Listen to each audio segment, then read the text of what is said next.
Guys, grabe. Pangatlong araw na natin dito sa bakasyon natin dito sa probinsya.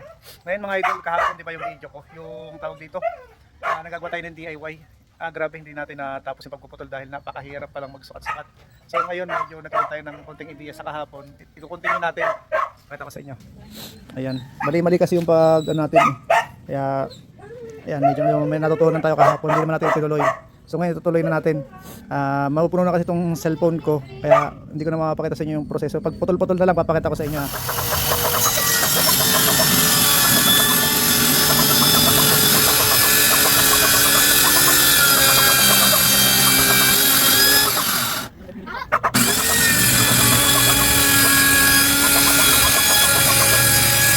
Pangit lang nabili kong mga ano.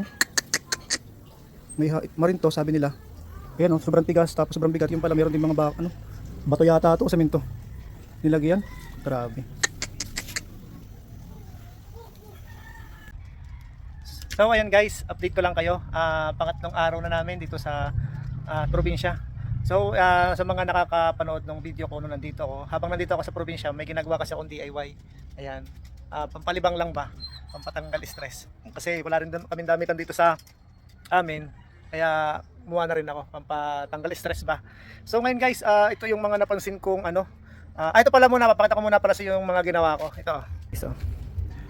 So ito yung magiging ano niya, tawag dito, yung pinakang ilalim, base. Tapos ayan yung sa gilid. Yan, para makita nyo malawakan. Ayan, magiging, pag tinayo natin, ito yung nasa baba, ayun sa taas. Ayan kasi, akala ko kasi sasakto. Kasi ang nangyari dito guys, gusto ko kasi magamit lahat ng ano, mga naging tirang plywood. Kaya, ayan oh. Ito kasi pang likod ko, medya to eh. Sa likod, buo pa yan. Pero medya lang ang sukat yan, 3/4 kasi yung pinakang base nyan. So ito yung panlalagay ko sa loob guys. Alanganin ng sukat. Yan, medyo napalaki kasi yung ginawa ko. Kaya ayun, hindi ko natantya. Bahala na kung anong magiging ano, pero sayang kasi yun, kaya kailangan natin magamit yung mga tira-tira na yun. Medyo mura naman talaga dito yung ano, yung marina plywood. Kaso ang napansin ko nga lang, ayan, mayroong mga parang ano dito nga eh. Parang may mga ito, may mga semento kaya palang bigat. Tapos ganyan, kapak siya oh. Pero marin yan mga idol. Marin, ayun oh. Ganyan ba talaga yan mga idol oh. Alam ko pag marin, buo yan eh. Ibig sabihin maganda yung pagkakaano yan eh. Maganda yung pagkakagawa diyan. Kaysa dun sa mga plywood na ano, China. Ayun oh.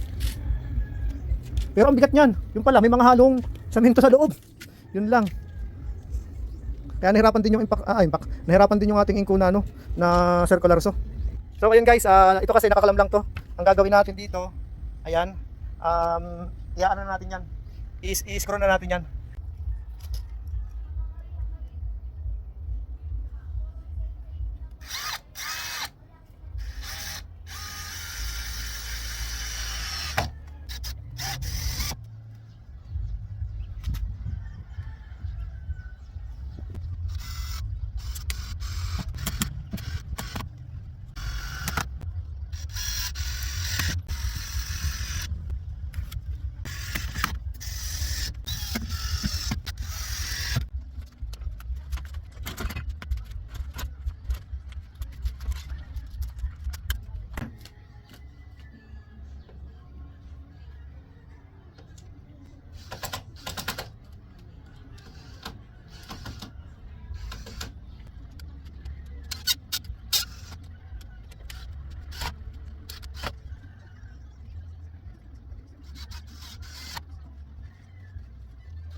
So ayan guys, ginabi na tayo.